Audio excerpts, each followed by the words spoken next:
லைவ்ல அவ்வளவு நேரம் பாக்குறீங்க?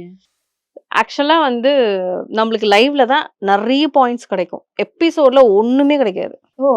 ஒரு எபிசோட பொறுத்தவரைக்கும் எக்ஸாம்பிளா சொல்லணும்னா, ஒருத்தவங்கள நல்லவங்களா காட்டலான்னா, நல்லவங்களா மட்டும் காட்டுவாங்க. ஒருத்தவங்கள கெட்டவங்களா காட்டணும்னா, கெட்டத மட்டும் காட்டுவாங்க. அதாவது கெட்டது பேசுறாங்க இல்லையா? அவங்களே நல்ல விஷயம் பண்ணியிருப்பாங்க. அத அவ்வளோ சீக்கிரத்துல காட்ட மாட்டாங்க. ஸோ ப்ரொஜெக்டிங்ன்னு ஒண்ணு இருக்கு இல்லையா?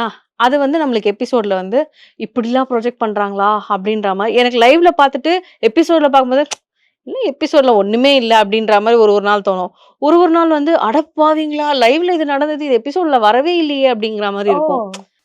அந்த மாரி விஷயங்கள்லாம் இருக்கு. ஒரு ஒரு லைவ் டைம் வந்து எடிட்டர் மூட பொறுத்து இருக்கு. இல்ல சாட்டர்டே எபிசோடோட எடிட்டே சரியில்ல. ஆக்சுவலா நீங்க சொன்னதுக்கு அப்புறம் சில விஷயங்கள் யோசிக்கும்போது, என்னடா இப்படி காமிச்சா மக்கள் என்ன பண்ணுவாங்க? ஏன்னா மக்கள் வந்துட்டு ஸ்டார்ட்டிங்ல வந்துட்டு இந்த பிக் பாஸ் பார்க்கவே பிடிக்கல. உள்ள வந்துட்டு நல்ல நல்ல ஸ்டார்ஸ் யாருமே இல்ல. பாக்குற மாதிரி ஆட்களே இல்லன்னு சொன்னவங்க, அவங்கள திட்டுறதுக்காகவே இப்ப பார்க்க ஆரம்பிச்சுட்டாங்க. கரெக்ட். என்ன நடக்குது? இது இது என்ன பண்ணுது? அது என்ன இப்ப எக்ஸாம்பிளுக்கு நம்மள திட்டுறவங்களே கமெண்ட் போடுறாங்களா, நம்மள திட்டி போடுறாங்க. ஆனா அடுத்த வீடியோ நம்ம போட்டா என்னதான் போட்டுருக்காங்க இவங்க உள்ள போய் திருப்பி திட்ட பாக்குறாங்க வராங்களே அந்த பாக்குறாங்க. மாரி தான்.